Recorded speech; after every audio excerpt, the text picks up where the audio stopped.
diimpikan oleh banyak wanita ya. Dan mbaknya tetap tegar, bahkan sangat hebat. Mungkin ini anak ditakdirkan untuk lahir di Hong Kong ya. Jadi saya berpikirnya seperti itu ya. Jadi saya berpikir bahwa ini anak mungkin kepinginnya dilahirin di Hong Kong, ini anak nggak pingin jadi anak Indonesia, ini anak pinginnya lahirnya di Hong Kong gitu. Paham nggak maksud saya? Jadi ya sekali lagi kalau memang Tuhan berkehendak, tidak ada yang tidak mungkin dalam kehidupan ini ya Mbak ya. Saya percaya itu semua adalah rencana Tuhan. Jadi ya nggak bisa ngomong, saya pribadi nggak bisa ngomong ya. Saat saya lihat orangnya nyilih urine wong liya disimpan di bag, nggak bisa Mbak. Di Hong Kong nggak bisa seperti itu. Di Hong Kong kamu bawa botol sendiri dan itu medikal dan dibawa sendiri loh. Jadi kalau kamu bilang tes pinjam urinnya orang ditaruh di plastik, nggak juga sih. Jadi kalaupun tes urinnya bisa diganti, oke lah, saya percaya. Bagaimana dengan darah? Bagaimana dengan tes darah? Bagaimana dengan tes darahnya itu? Oke, kalau kalian bilang nih kencingnya nih diganti punyanya orang nih, saya yang nggak hamil dipinjam kencingnya, oke, saya percaya dengan itu. Terus tes darahnya gimana sayang? Ya berarti memang ini rencana Tuhan. Kita nggak boleh berpikir bahwa ini seperti ini, seperti itu, seperti ini, seperti itu. Kalau kita mencari kesalahan, maka semuanya akan terlihat salah. Kalau kita melihat kesalahan, itu semua akan terlihat salah. Pertama, mbaknya sudah tahu hamil, kenapa masih nekat? Ini sudah salah. Yang kedua, PT yang memberangkatkan dia juga salah. Kenapa? Medikalnya nggak benar. Ketiga, agennya juga salah. Kenapa medikalnya juga nggak benar? Dan kedua rumah sakit juga nggak benar. Padahal hamil itu sudah besar loh, 6 bulan besar loh sayang. Kenapa nggak kelihatan? Di boarding house nggak tahu orang hamil. Benar nggak sih? Nah ini berarti adalah kuasa Tuhan. Ini adalah benar-benar mukjizat. Bagi saya pribadi ini mukjizat. Bagi saya ini bukan malapetaka, tapi bagi saya adalah mukjizat. Benar nggak sih? Siapa yang setuju dengan mengatakan bahwa ini adalah mukjizat dari Tuhan? Kaget, ngenes, kecewa. Tapi pada kenyataannya itu memang ada. Hamil 6 bulan, terbang ke Hong Kong dengan medical fit, dan sudah bekerja 3 bulan sekarang. Dan kemarin mbaknya sempat dikatakan mau di-interminate. Jadi saya merasa bahwa oke lah, bagaimana dan seperti apa itu urusan Tuhan lah. Saya cuma bisa membantu sejauh ini. Dan kalau suaminya mengizinkan, sekali lagi saya tidak ikut campur nih Mbak masalah rumah tangga orang lain. Kenapa suaminya mengizinkan? Pasti mereka punya alasan pribadi. Jadi saya lebih berpikir bahwa ini adalah mukjizat dari Tuhan. Suaminya ngizinin, mbaknya mau, medikalnya fit, agensi mengatakan fit, ya udah, kita bilang aja ini punya Tuhan. Ini rencana Tuhan yang tidak bisa ditanyakan kok bisa. Ono aja itu cerita. Ya ini nih cerita hidup. Biar menjadi rangkuman dalam kehidupan kita. Biar menjadi pelajaran dalam kehidupan kita. Bener gak sih? Setuju gak sih dengan kata-kata saya? Jadi apa yang terjadi itu biar jadikan kaca dan cermin. Seperti ibadah haji ini dijadikan cermin. Oh ternyata wong haji ya kena dihapusi loh tuh ke Hong Kong. Bener gak sih? Jadi yang kalian hari ini tidak apes, yang hari ini lagi mencerca, lagi menghina, ya gak apa-apa Mbak. Kalau bagi orang lain yang menjadikan ini adalah pengalaman dan jangan sampai terjadi pada kita, itu akan menjadi lebih baik lagi. Introspeksi diri sendiri. Bener gak? Jadi kalau kita bisa introspeksi diri kita sendiri, kita jadi ya untung butuh aku. Ya wis rapopo. Ya wis aku duit 100 tak kekno wonge. Oh ya wis rapopo, muga-muga kudu aku. Bukannya malah menghina, menjatuhkan, terus mari ngono dasar goblok, wong wis meteng jek mrene. Arek ra jelas tujuannya apa. Nih daripada nih mulut kita keluar kata-kata yang jelek sama-sama keluar dari mulut, kenapa nggak ngeluarin yang baik? Kenapa kita tidak berdoa? Benar nggak sih? Kenapa kita tidak berdoa saja? Wes muga-muga bayinya sehat, muga-muga ibunya sehat. daripada kamu membuang waktu hanya untuk menghina dan menjatuhkan dia. Percayalah, kalau kita berpikiran positif, otak kita positif. Tapi bagaimana bisa berpikir positif itu tergantung dari kita, Mbak. Karena memang akhir-akhir ini ada orang yang tidak pernah punya lingkungan positif. Jadi lingkungannya hanya menjatuhkan, menghina dan menghina. Bener gak sih? Jadi saya pribadi meminta buat teman-teman nih, teman-teman saya yang ada di luar sana, jika kamu melihat sesuatu itu tidak benar, jangan langsung menghakimi, jangan langsung menjatuhkan. Begitu juga dengan apa yang terjadi dengan saya, dengan Mbak Lasri. Saya cuma menanyakan apakah saya masih kurang baik atau saya mungkin ada yang salah, atau ini teguran dari Tuhan melalui Mbak Lasri agar saya nih mawas diri. Tidak semua orang itu baik. Jadi saya ambil positifnya dari apa yang dilakukan Mbak Lasri. Cuman kan saya nggak ngehnya, kita hidup satu rumah, kalau saya salah kenapa nggak ngomong langsung sama saya? Itu yang saya tidak pahami dengan sifatnya Mbak Lastri. Jadi saya tidak mengatakan dengan adanya Mbak Lastri saya benci banget sama dia, enggak. Cuman kenapa kita hidup bareng tidak ngobrol langsung sama saya? Kita kan satu rumah. Benar nggak sih? Jadi saya mengambil positifnya bahwa semua orang yang saya tolong itu ternyata ada kemungkinan besar bisa menjatuhkan saya, ada kemungkinan besar ingin menyakiti saya. Jadi saya tidak ada masalah. Dan ingat, dalam kehidupan itu jangan terlalu cepat menghakimi. Yang benar ya benar, salah ya salah. Enggak, Mbak, kadang-kadang ada yang setengah benar, ada yang setengah salah. Makanya yang salah itu dibuang, yang benar diambil. Benar gak sih? Jadi jangan percaya dengan omongannya Miss Yuni semuanya. Diteliti, diseleksi. Mungkin saja Miss Yuni cari baiknya aja. Mungkin saja yang dikatakan Mbak Lastri itu benar. Jadi saya pribadi mengajarkan diri saya sendiri dan para audiens saya untuk memilah. Tidak semua kata-kata saya benar. Kata-kata saya bisa dipatahkan, kata-kata saya bisa dilucutin. Cuman yang saya kesalkan cuma satu, kenapa Mbak Lastri tidak berbicara dengan saya secara langsung? Itu aja. Selebihnya sih namanya orang, Mbak, kan nggak tahu. Namanya orang kadang-kadang lupa diri. Ya mungkin Miss Yuni memang nyaplok duit Mbak Lastri, ya mungkin. Tapi kenapa nggak ngomong sama saya? Itu aja. Saya selalu berpikir saya yang masih tidak bisa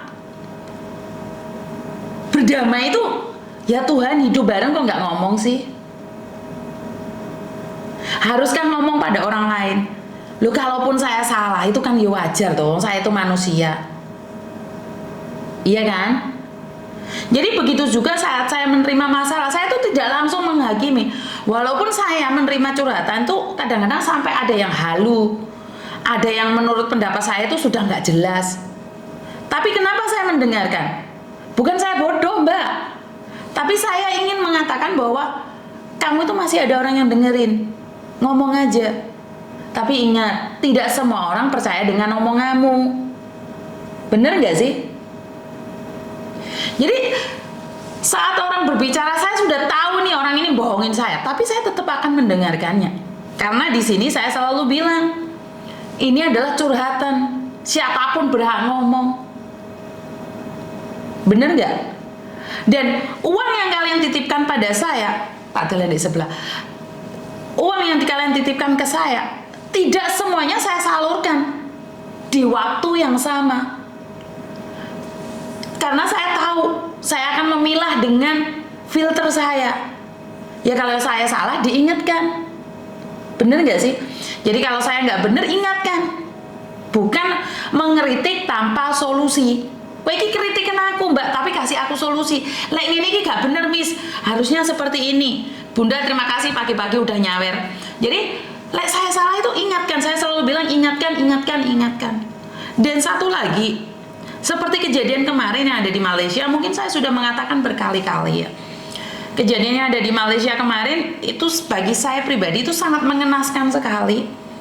Buat keluarga almarhum Dede yang ada di Indramayu, Semoga engkau dikuatkan, semoga keluargamu diberikan kekuatan, bapak ibumu diberikan kesehatan, dan kami ikhlaskan engkau pergi, Dedek, yang saat ini sudah dimakamkan di Malaysia. Dan ini sangat mengenaskan sekali. Saya pribadi, kenapa waktu itu ada meme di rumah, posisi saya istirahat, dan ini yang ingin saya katakan, kalau inbox saya atau DM saya, WhatsApp saya, jangan cuman assalamualaikum, Mbak mau curhat, terus saya harus balas ini.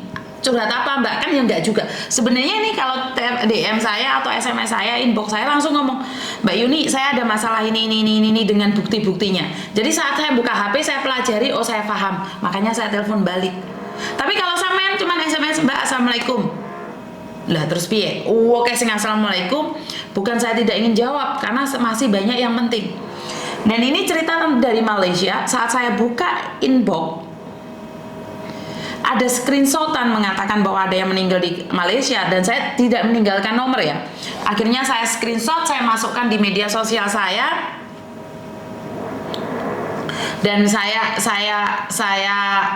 saya di dalamnya saya cari informasi, dan akhirnya saya mendapatkan informasi tersebut mengatakan bahwa keluarganya mencari saya, dan saya telepon keluarganya beserta saudaranya yang ada di Malaysia.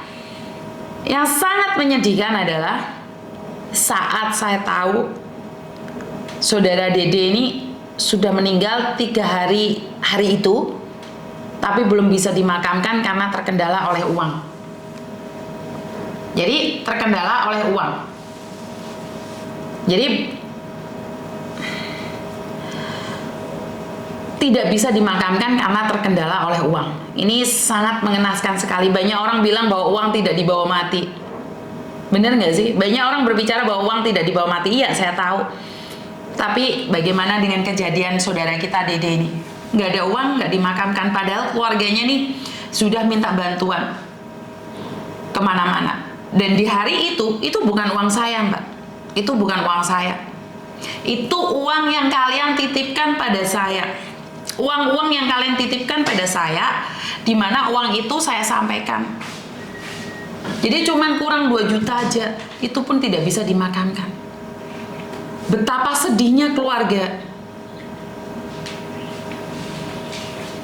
Jadi saya nggak bisa ngomong apa-apa ya. Jadi bagaimana perasaan keluarganya, anaknya merantau, seharusnya kirim uang buat keluarganya, dan tidak bisa mengirimkan uang buat keluarganya, bahkan dia meninggal dunia di tempat orang, dan untuk memakamkan mayatnya harus minta bantuan ke sana ke sini. Ini sangat mengenaskan sekali. Dan saya sempat telepon ibunya, walaupun saya tidak paham bahasanya. Yang saya tahu adalah mereka terluka. Dan dari uang amal-amal yang kalian titipkan ke saya, yang saya tidak bisa sebutkan satu-satu, bahkan saya tidak kenal kalian yang titip uang. Sekali lagi, saya tidak pernah kenal dengan kalian yang menitipkan uang ke saya. Dan saya nyatakan sekali lagi, saya tidak pernah meminta uang donasi ke siapapun. Saya tidak pernah meminta uang donasi ke siapapun untuk membantu siapapun. Tapi karena saya memberikan contoh, saya memberikan uang hasil YouTube saya pada orang-orang tertentu, dan kalian menitipkannya sebagian dari rezeki kalian di tempat saya.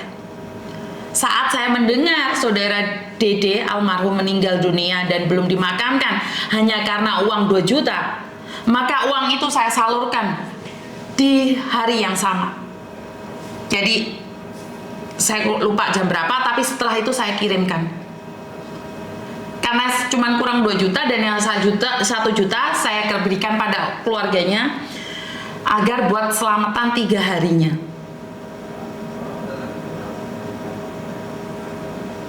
Jadi ini yang selalu kalian tanyakan, uang kalian, titipan kalian tuh kemana? Karena saya akan menyalurkan pada tempatnya. Saya akan menyalurkan pada tempatnya.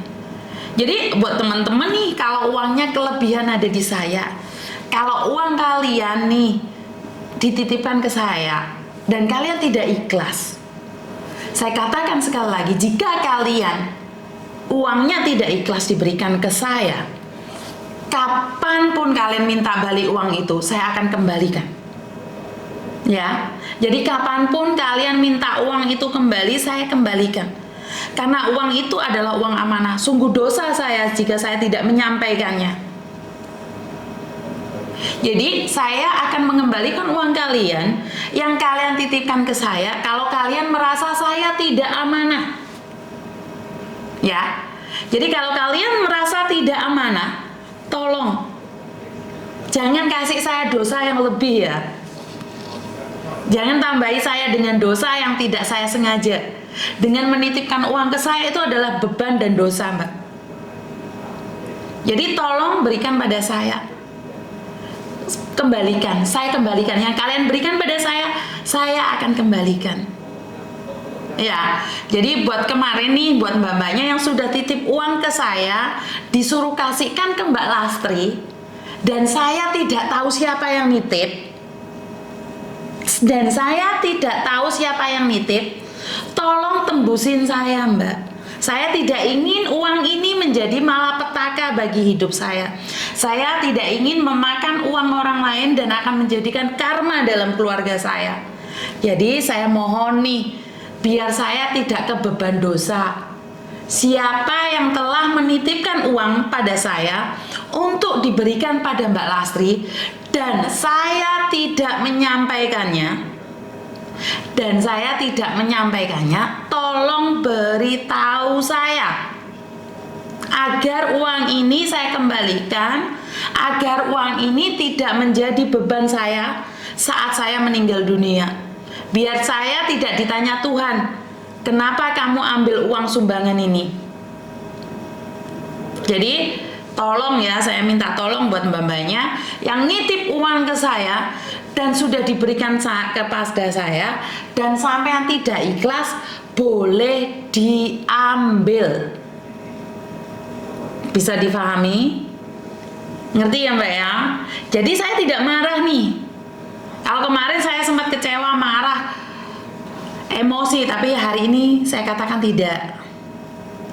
Ya, saya cuma mohon yang sudah titip uang ke saya dan tidak ikhlas, tolong tembusin saya akan mengembalikan uang itu. Karena saya jujur tidak tahu siapa yang memberi. Karena banyak orang yang titip ke saya. Kemarin ada orang yang titip tiba-tiba 750. Dan uang-uang itu akan saya berikan pada pihak-pihak yang membutuhkan. Pada pihak-pihak yang membutuhkan mendadak. Ya, karena saya pribadi bukan orang kaya, Mbak. Saya cuma bisa. Dan buat mbak-mbaknya nih yang inbox sama saya dan meminta saya untuk membantu kalian. Ini ada satu kesalahan ya ini, dimana saya membantu orang yang sangat membutuhkan. Kalian minta dana ke saya karena anak kalian pingin sekolah, anak kalian pingin kuliah, itu salah Mbak. Jadi kalau kalian meminta uang saya untuk menyekolahkan kalian, untuk menyekolahkan kalian, itu salah Mbak. Karena saya orang-orang yang hanya membutuhkan saja. Prioritas saya bukan hanya TKW, semua masyarakat yang bisa saya bantu.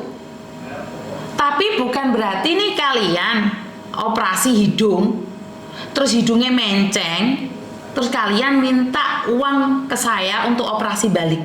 Ini sudah lucu Mbak. Ini sudah tidak dimasuk di logika saya. Ini sudah tidak masuk di logika saya. Jadi buat mbaknya yang sudah inbox sama saya, DM sama saya, mengatakan bahwa kamu operasi hidung dan hidungmu menceng, habis itu ketatak, kamu minta operasi sama saya, dan 4.000 Malaysia, itu saya rasa keterlaluan sama Mbak. Saya itu membutuhkan bagi orang-orang yang memberikan pada orang yang membutuhkan. Tapi kalau kamu minta uang sama saya 4.000 ringgit untuk operasi hidungmu, itu nggak masuk di logika saya. Paham nggak maksud saya?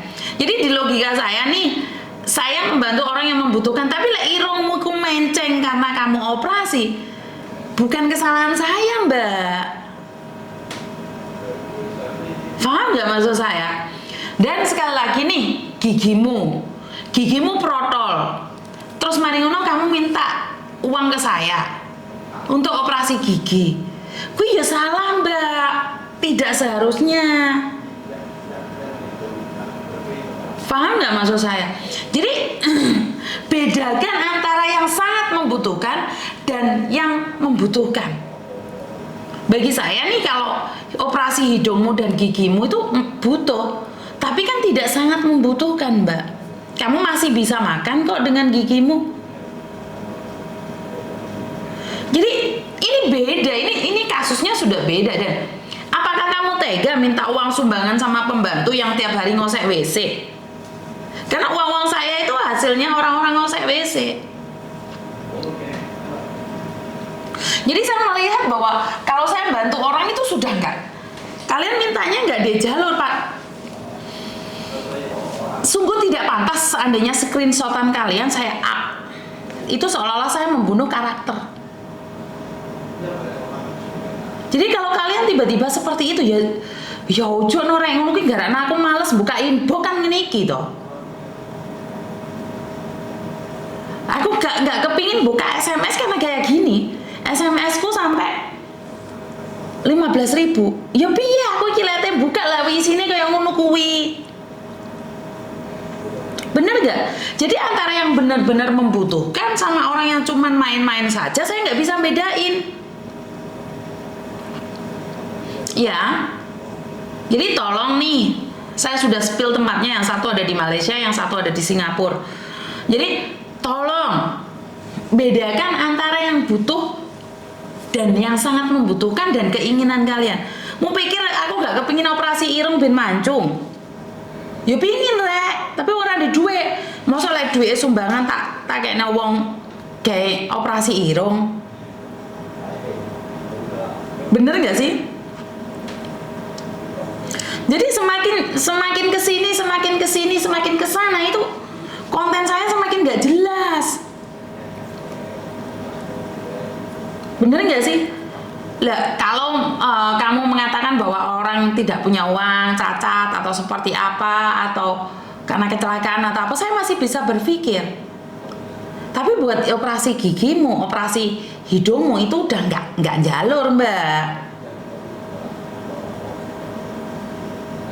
Bener nggak? Lah bodoh-bodoh perawatan, aku ya ingin perawatan loh, Rek. Aku ya pingin perawatan. Mau pikir awak muda pingin irung mancung.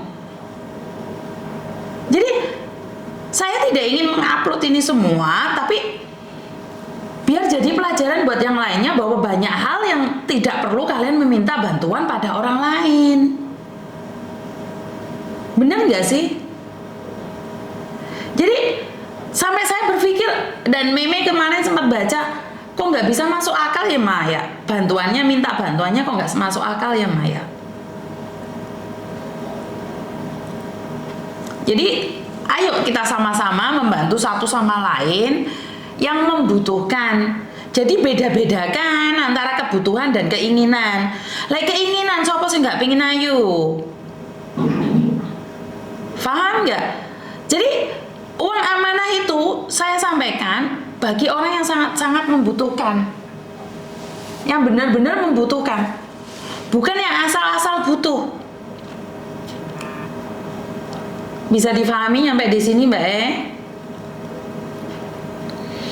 Bener Mbak, kadang-kadang kebaikan kita itu dimanfaatin oleh orang-orang yang sebenarnya tidak butuh. Banyak orang yang apa ya? Yang guyonan. Terus sekali lagi nih saya warning buat sindikat yang ada di Hong Kong. Sindikat yang ada di Hong Kong tentang pekerja ilegal yang overstay atau apapun yang tetap menyalurkan nih, hati-hati. Saya sudah mengantongin beberapa nama dan nomor kalian, bahkan foto-foto kalian. Hentikan sebelum semuanya terjadi. Tolong hentikan sebelum semuanya terjadi, karena kejahatan itu pasti akan berakhir. Kejahatan pasti ada caranya untuk mengakhirinya. Jadi buat mbak-mbaknya nih, saya sudah mengantongi beberapa nama. Terasa lancang jika saat ini saya meng-up kalian, tapi ada beberapa yang sudah memang berhenti, tidak menyalurkan ilegalan dan bercerita tentang partem-partem. Jadi buat mbak-mbaknya yang saat ini di Hong Kong nih menyalurkan tenaga ilegal dan menjemput di bandara, saya sudah ngelihat kalian, saya sudah ada video kalian waktu menjemput di bandara. Jadi tolong hentikan semua itu ya. Dan juga ini pesan juga buat mbak-mbaknya yang punya utang.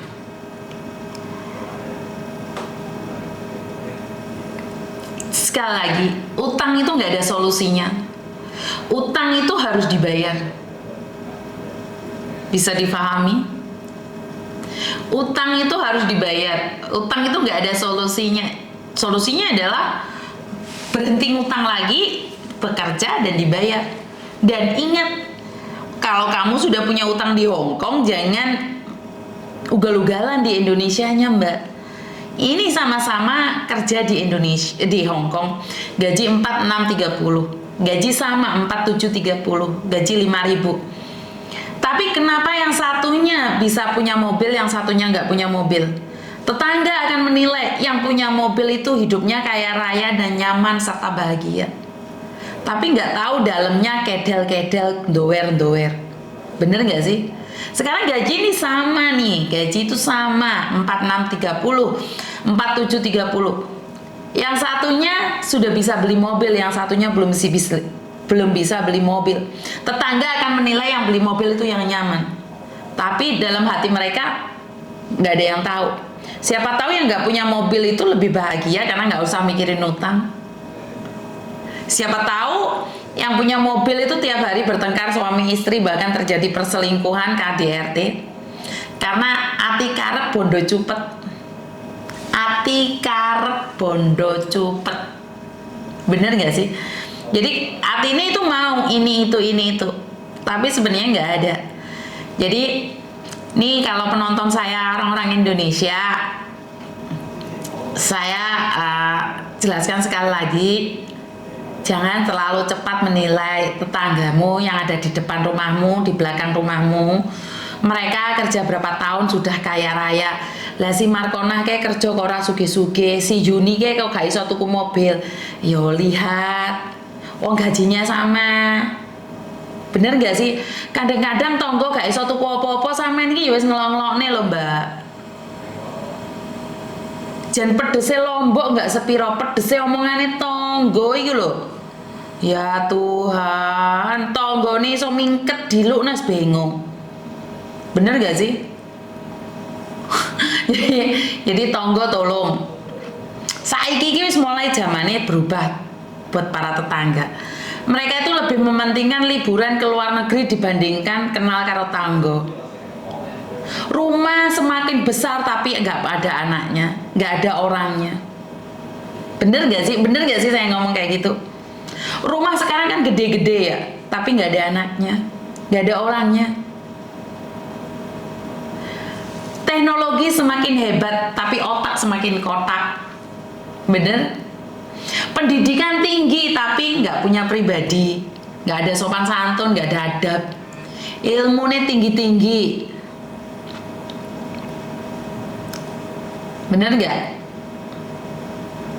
Jadi ini sering kali terjadi. Uang semakin banyak tapi semakin pelit untuk bersedekah. Akhirnya ditipu, dihapusi. Ya, wajah semakin cantik, tapi hati semakin bosok. Ya, karena pipi bisa disuntik, hidung bisa disuntik, hati nggak bisa disuntik. Dititipi duit oke, iku amanah. Kepreset omongan, iso dadi di penjara. Saya wis mencoba hati-hati gitu aja masih banyak yang mengancam. Bener nggak?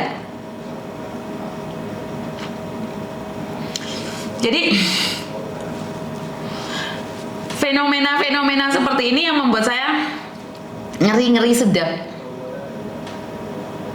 Kehidupan akhir-akhir ini kita itu melihatnya yang tinggi-tinggi, tapi kita lupa di sekitar kita. Kita donasi ke orang lain yang tidak kita kenal, bahagia. Dulure dhewe gak mangan, angel dijauhi. Orang nyindir aku ya, engko nesu.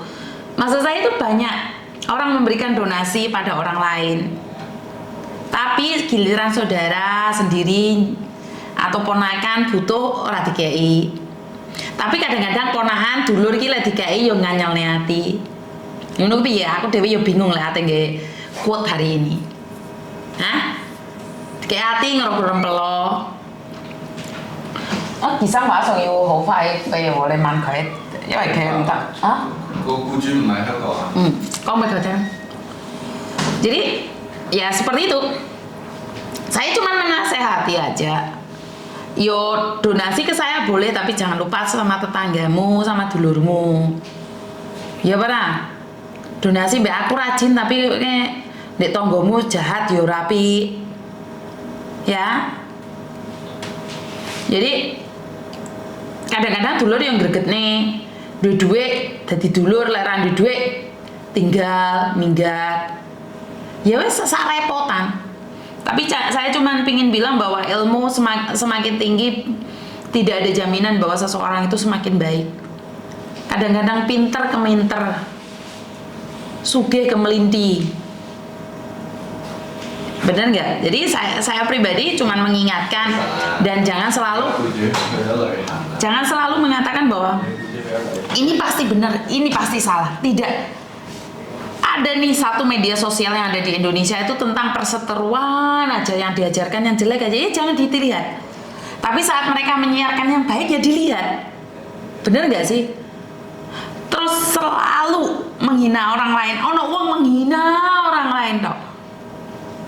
Tapi nggak perlu dipandang jelek. Ya diambil ilmunya kalau dia mau berbagi ilmu. Karena pemikiran manusia nggak sama. Kalau kabeh api nggak akan konten yang diangkat mis. Kalau semua dibahas, semua nggak bener. Iya memang kehidupan kan ada yang benar, ada yang salah. Tapi kan jangan lupa mbak, ada abu-abu. Kadang bener ya kadang salah. Kita selalu memberikan motivasi ya. Di luar sana banyak kok yang cuman hiburan, joget-joget. No. Itu dilihat, itu hiburan. Tapi hidup ini bukan hiburan, Mbak. Hidup ini proses. Ini saya tekankan sekali lagi. Hidup itu proses. Jangan melihat orang lain di atas sana itu dengan mudah. Kamu pasti bisa ke sana, enggak. Bukannya saya ingin berkata dan bergaya ya. Untuk melalui di batas ini, untuk saya jadi YouTuber hari ini, tidak ujuk-ujuk jadi YouTuber, Mbak. Saya melaluinya lewat proses agent, saya melaluinya proses di restoran, kembali lagi ke agent, dan rumah tangga saya itu hancur lebur. Saya tuh menikah dengan satu orang, cerainya 3 kali. Jadi saya menikah dengan satu orang, cerainya 3 kali. Dan bahkan saya tuh pernah jatuh cinta sama orang Jakarta yang saya bisa dibilang itu kadal atau buaya atau garangan atau apapun. Itu saya pernah merasakan itu. Jadi saya punya proses-prosesnya. Apakah saya pernah ditipu orang? Saya juga pernah ditipu orang. Maka hari ini saya bisa memberikan solusi. Ora ujuk-ujuk dadi YouTuber dodol air mata ora. Ora dadi YouTuber mau-mau dadi apa ki? Jualan abab ora. Semua itu dari pengalaman. Semua itu butuh proses. Ya. Jadi buat teman-teman di luar sana, terima kasih saya sudah mengoceh-ngoceh terlalu lama di sini dan saya selalu berikan dukungan buat kalian semua. Apapun yang terjadi, lakukan yang terbaik dan berpikiran positif, maka hasilnya akan positif. Dan itu aja dari saya, kurang lebihnya saya minta maaf. Wassalamualaikum warahmatullahi wabarakatuh. Berkat Tuhan mengalir atas hidup kita semua. Semoga semua makhluk hidup bahagia. Dan terima kasih, sampai ketemu lagi besok di waktu dan tempat yang sama atau berbeda. Kita tunggu aja. Bye-bye.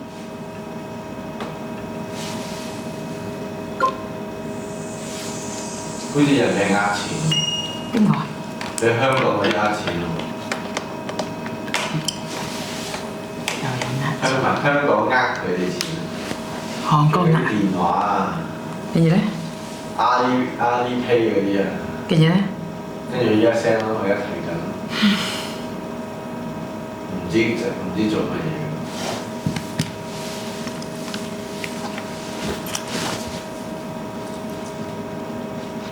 哦，我知啦，俾錢買 order，跟住做完咧會送翻錢。之前東張西望有講啊，好多香港人都俾香港人呃啊。姐姐又係貪嗰啲平啊。算啦，貪平嗰啲唔係因為佢啦。佢要買 order，你買得越大咧，送翻回饋翻嗰啲錢越多。唉，呢個但係啲錢咧喺個 Apps 度嘅。攞唔到嘛。係啦。我知。媽咪而家冇貪心㗎啦，你俾我乜嘢都唔理啦。係啦，佢話係啦，啲錢有喺個 Apps 度啊，但係攞唔翻微信或者 FPS 度。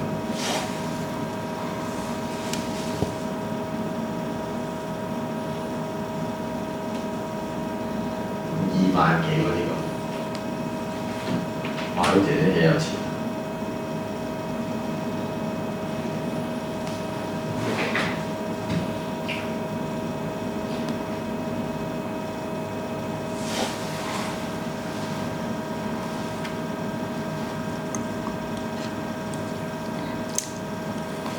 貪心係貪心啊嗰個。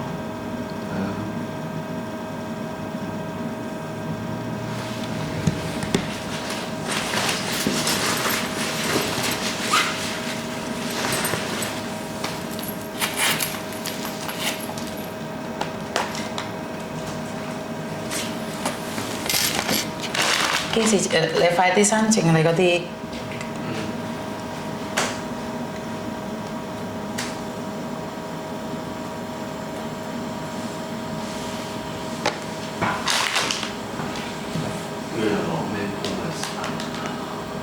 邊個 bonus 啊？唔知喎，佢話咩？就問私人美少年，定係咪淡啤啊？淡啤哥哥 Thomas，有 finish enggak pulang itu 咩Dipa係咪 Dipa 啊？ Tidak. 唔知喎 DPAT bonus。Dapat bonus. 係啦，跟住 list terus 咩 yang 10% nggak maaf tanya list。Samsat pay 10% 啊？咁佢話係咪翻印嚟係咪要俾 bonus 㗎？咁佢係要 bonus 定係俾10%啊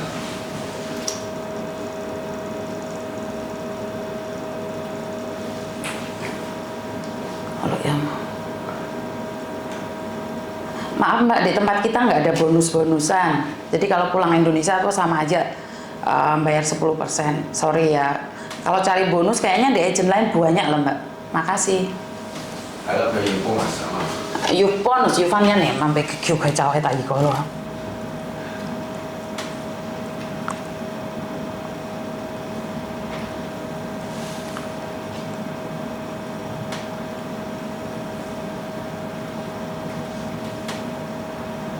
佢話佢知道佢已經大概係俾人呃咗啦。你睇下佢哋，佢睇下有冇類似嘅人，唔好再打開呢啲 link 啦，因為會俾人呃錢，啲錢攞唔翻出嚟。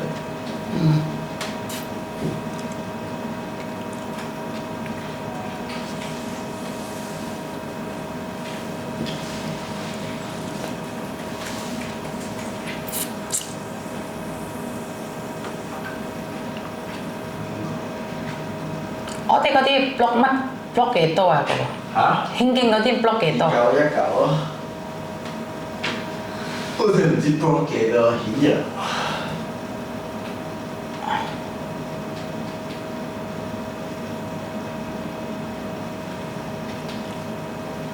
唔係喎，block 乜嘢 block A、B、C 啊嘛。冇啊。唔知。嗰啲舊樓。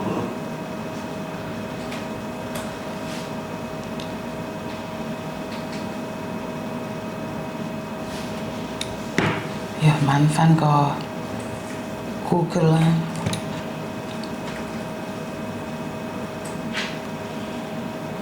應該 free 咯，for free， 落個出嚟。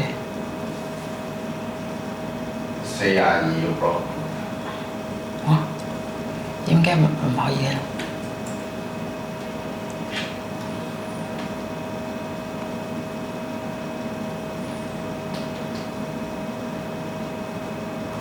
都唔得嘅。State 不地沙田。OK，爭沙田啫。